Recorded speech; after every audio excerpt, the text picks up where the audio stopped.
คือโฮมสตรีมมิ่ง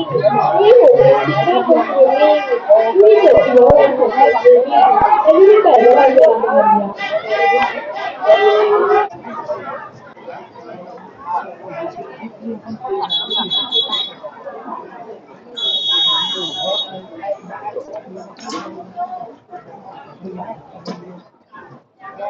对，有吗？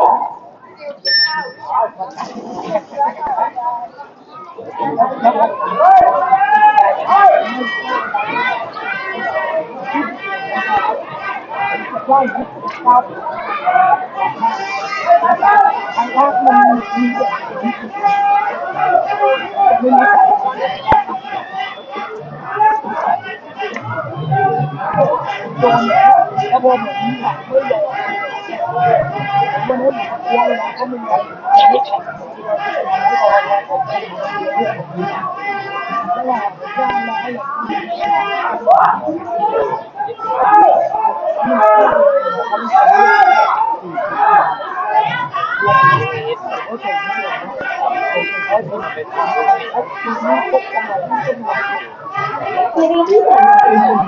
ที่เราเห็นว่าเราวิ่งนะคะที่สองคือเรื่องของแพทย์ไทยวิชาลัยที่สองเป็นเรื่องของแพทย์ไทยวิชาลัยที่สี่เป็นเรื่องของคนหนึ่ง